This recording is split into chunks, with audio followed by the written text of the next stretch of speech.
In today's video, I'll reveal the darkest and most depraved stories of the 10 most perverted emperors of ancient Rome. Crowned men who confused power with debauchery, indulging in lusts so infamous they would make Pluto blush. Prepare yourself, unwary viewer, because what you are about to hear will overwhelm your meager understanding and shake the foundations of your virtue, if you ever had any. In today's video, miserable mortals, I will drag you through the smoking ruins of the greatest empire ever to walk the face of the earth, Rome. And not the Rome of pure marble or of wise senators clad in white togas, but the somber and fetid Rome hidden behind the veils of time. The Rome of depraved, cruel, and glory-hungry emperors, where morality was a weightless word and power the only god that demanded sacrifices of flesh and blood. Today, if your cowardly mind can bear it, you will meet the 10 most abject and corrupt emperors of Rome. And from their hands you will learn the everlasting lessons of power, as captured centuries later by Robert Greene in his 48 Laws.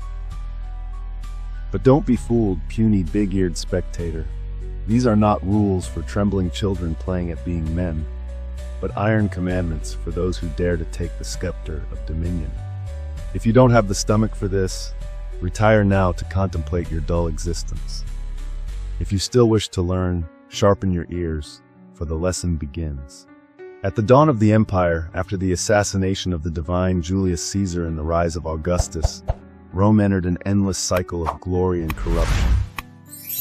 Each emperor carried the imperial purple, heavy as lead, upon his shoulders, and each had to decide whether he would be the master or the slave of power.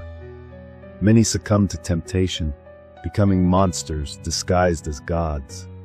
But before you judge them, you, wretched mortal who has not governed even his own desire, learn from them.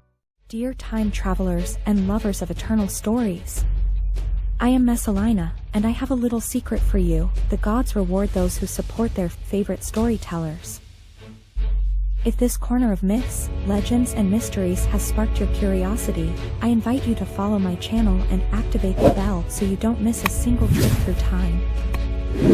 And if you want this legacy to grow and continue exploring together the greatness of Rome and beyond, you can leave your offering on PayPal or Patreon. The links are in the description, because even the gods know that any help allows for the forging of eternal works.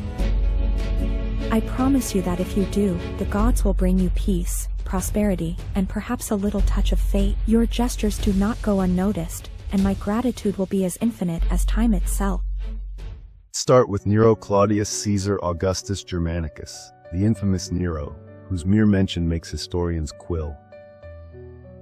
Nero is the living example of the first law of power: never outshine the master.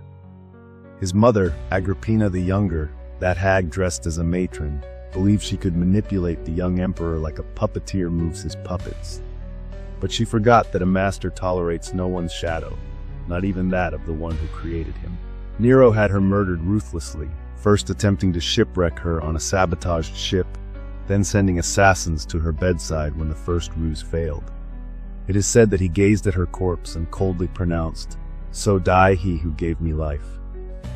You, uncrowned mediocrities, do you dare to outshine those who govern you without calculating the price?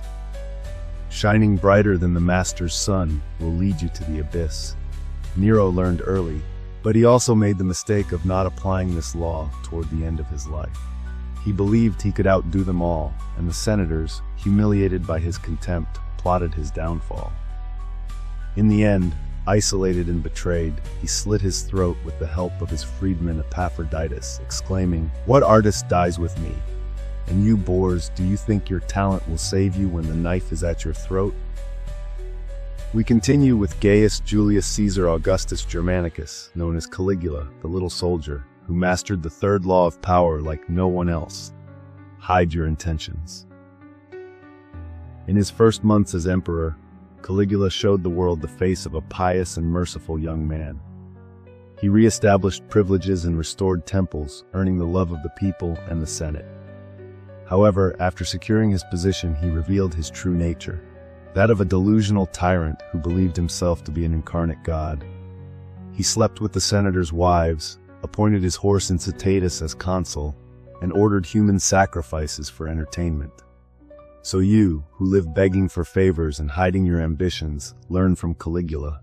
The mask is the most powerful weapon. Hide your desires until it is too late for your enemies to react. But he also learns from his end. When the mask falls and the beast is revealed, the men who once worshipped you will be the same ones wielding the sword that runs you through.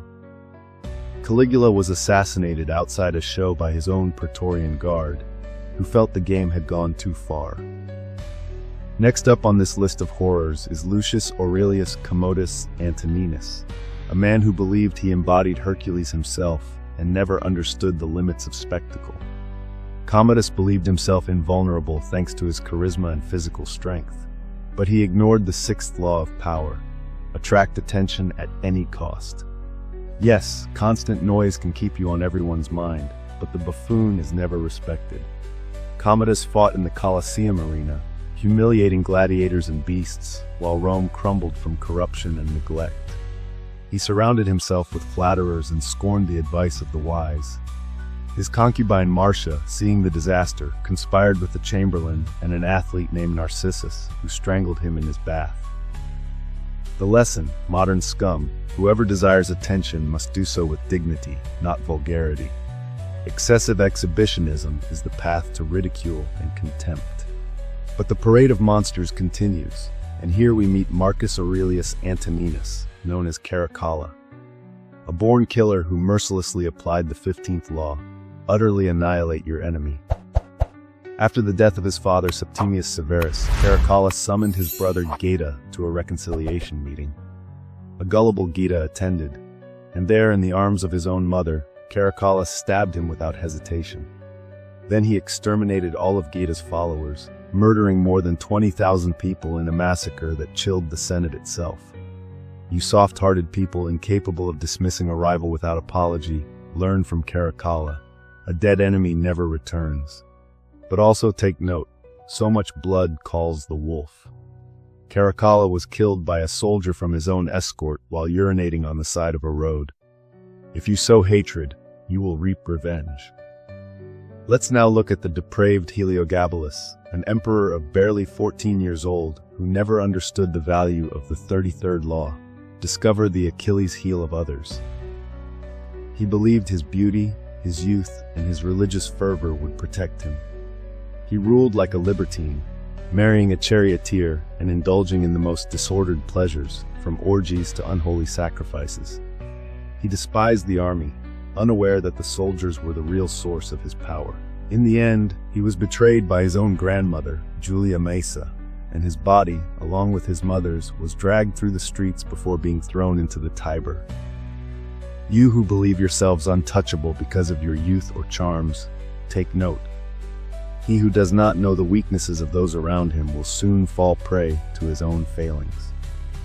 And what about Maximinus the Thracian, the 7'6" giant who ruled with an iron fist, but without the slightest understanding of the 23rd law? Concentrate your forces. Maximinus despised the Senate and relied solely on brute force. He sent his troops into endless wars, leaving Rome without resources and earning the hatred of rich and poor alike.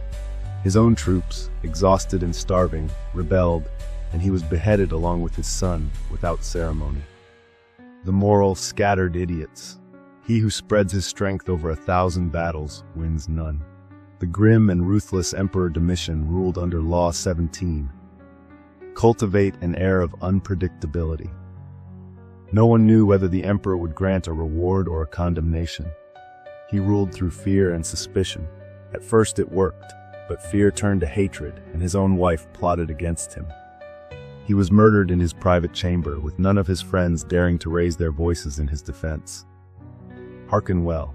Terror is a powerful tool, but it must not be used unchecked.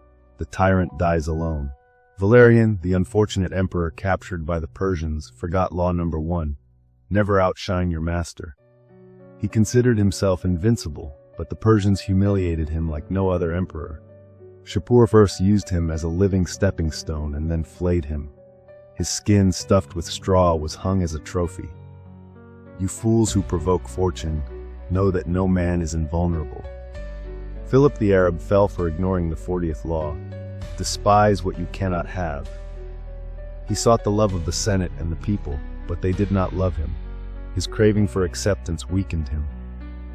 In the end, he was overthrown and killed in battle by his successor, Decius. You beggars of affection, learn. Do not crave what you cannot possess. Despise it, and the world will believe you never needed it. And here's a final warning, you fools who still listen. Each of these laws can lead to the throne or the grave. Power is a fire that can forge the sword or consume the blacksmith. Don't play with these rules like children with knives. Power isn't begged for, it's taken. If you've made it this far, and the trembling of your knees hasn't made you fall, know that you're one step closer to understanding the invisible mechanisms of dominion. But make no mistake, this knowledge is not for the faint of heart, or the faint-hearted who beg for approval. Here, new emperors are forged, the new tyrants of our time. So if you still have some ambitions stirring in your heart and yearn to wear the invisible crown of power, I command you to subscribe to this channel, not as servile subjects, but as aspiring conquerors. And if you don't, return to the swamp of the mediocre, where the fate of worms awaits you. And so, poor mortals with grim eyes and poor judgment, you have witnessed the abominations and excesses of the 10 most perverted emperors of ancient Rome. These men, who wore the crown of the world, fell prey to their own vices and delusions, showing that unlimited power corrupts beyond measure. Let their stories serve as a warning to you. Whoever toys with lust, betrayal, and pride ends up devoured by the very beasts they unleashed. If you've learned anything today, though I doubt it, it's that power requires cunning, self-control, and above all, knowing when to stop. Something these emperors never understood. Their names were written in marble and decay as a warning to those who yearn to reign without fear of gods or men. If you want to continue unearthing history's darkest secrets, don't be a fool. Subscribe, like, and share this imperial legacy with other wretches like you. Because here, only the strong survive.